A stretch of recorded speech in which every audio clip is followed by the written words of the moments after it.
લોકમત ન્યૂઝમાં આપનું સ્વાગત છે। 26મી એપ્રિલે સ્થાનિક સ્વરાજ્યની ચૂંટણી યોજાઈ રહી છે અને પોર બેઠકે આ વખતે વિશેષ ધ્યાન ખેંચ્યું છે।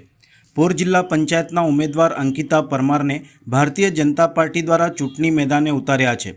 પોર જિલ્લા પંચાયતના ઉમેદવાર અંકિતાબેન પરમાર દ્વારા જિલ્લા પંચાયત અંદર મહિલાઓને આત્મનિર્ભર કરવા માટે મુહિમ ચલાવવામાં આવશે અને પોર જિલ્લા પંચાયતની અંદર આવતા તમામ ગામોમાં આવનાર દિવસોની અંદર જે ગામોમાં વિકાસ કાર્યો બાકી રહી ગયા હોય અને નવા કામો કરવાના બાકી હોય તેવા કામોને પ્રાયોરિટી આપવામાં આવશે તેવું જણાવ્યું હતું। અંકિતાબેન પરમારને ગામે ગામ પ્રજાનું જનસમર્થન પ્રાપ્ત થઈ રહ્યું છે। જ્યારે મહિલાઓની વાત આવે એટલે અંકિતાબેન પરમાર આગળ જ હોય ત્યારે હવે ચૂંટણીના ગણતરીના કલાકો બાકી રહ્યા હોય ત્યારે પોર જિલ્લા પંચાયતની પ્રજાએ હવે મન બનાવી લીધું છે કે ભાજપને મત એટલે વિકાસને મત।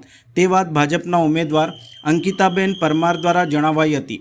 અત્રે ઉલ્લેખનીય છે કે વર્ષોથી જિલ્લા પંચાયતની સીટ હંમેશા ભાજપના ફાળે ગઈ છે ત્યારે પોર બેઠક ઉપર આ વખતે ત્રિપાંખીયો જંગ છે। હવે આ બેઠક કોના ફાળે જાય છે તે તો 28 તારીખના ચૂંટણી પરિણામો બાદ જ સામે આવશે।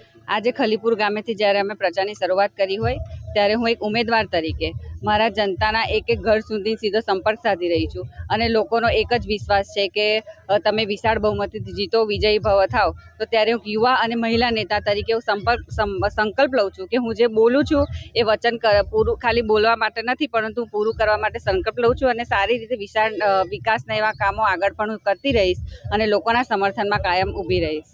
તમે એક મહિલા છો, હવે જીતીને આવ્યા પછી મહિલા માટે શું પ્રાધાન્ય રહેશે? ગામડાની મહિલાઓ સ્વતંત્ર રીતે પોતાની ઈચ્છા મુજબ જીવી નથી શકતી, તો એ મહિલાઓ કઈ રીતે ઇન્ડિપેન્ડન્ટ બને, પગભર બને તે માટેના મારા પ્રયાસો રહેશે। ઓકે, આ છેલ્લો પ્રશ્ન કે સાહેબ જીત્યા પછી તમે પહેલું પ્રાધાન્ય કયા કામને? આમ તો એવું કોઈ કામ હોતું નથી કે એને પહેલું પ્રાધાન્ય આપી શકાય, બધા જ કામ એક સમાન હોય છે, પરંતુ એવા હોય છે અમુક કામ કે જેને પ્રાથમિકતા આપવી જરૂરી છે તેવા કામ અમે પહેલા હાથ ધરીશું। પ્રજાને શું મેસેજ આપશો?